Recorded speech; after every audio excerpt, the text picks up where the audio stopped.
আমি তোমাদের দেখাবো দোসা ব্যাটার কি করে সেটা। আমি এখানে 1 বাটি, বাংলায় কালার ডাল বলে এটাকে, তেলেগুতে মিনাপপ্পু বলে। এটা যে বাটির পরিমাণ নিয়েছি ওই একই বাটির মাপে আমি 3 বাটি চাল দিয়ে দিব। আর দিয়ে দিলাম 1 চামচ ছোলার ডাল আর 1/2 চামচ মেথি।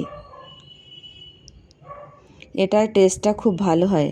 এবার আমি চালগুলো ধুয়ে সকালবেলা ধুয়ে ভিজিয়ে রেখেছিলাম, বিকেলবেলা আমি এটা গ্রাইন্ড করব। এটা 6-7 ঘন্টা ভেজালে ভালো হয়। এতে আর কিছুই দিব না, শুধু পরিমাণ মতো জল দিয়ে এটা গ্রাইন্ড করে নেব। সবগুলো চাল আমি এক এক করে এভাবে গ্রাইন্ড করে নিয়ে নেব। নিয়ে আমি সারা রাত এটা বাইরেই রেখে দিব, ফ্রিজে রাখবো না।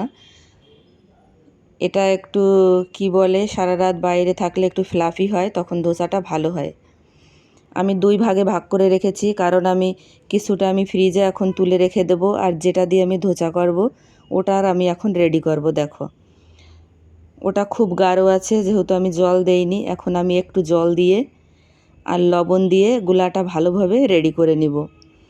গোলাটা খুব পাতলাও করবে না, খুব ঘনও করবে না। চামচ দিয়ে ঘুরালে যাতে সুন্দর সরে যায়। আমারটা দেখলে বুঝতে পারবে আমি কিভাবে করেছি। আর এই ব্যাটারটা তুমি 6-7 দিন রেখে খেতে পারবে। তুমি ফ্রিজে রেখে দিবে, যখন ভাজবে তখন বের করে ভেজে খেয়ে নেবে। খুবই ইজিভাবে হয়। আর ভিডিওটা তোমাদের কেমন লাগলো অবশ্যই লাইক কমেন্ট করে জানিও, আর আমার চ্যানেলটা সাবস্ক্রাইব করে দিও।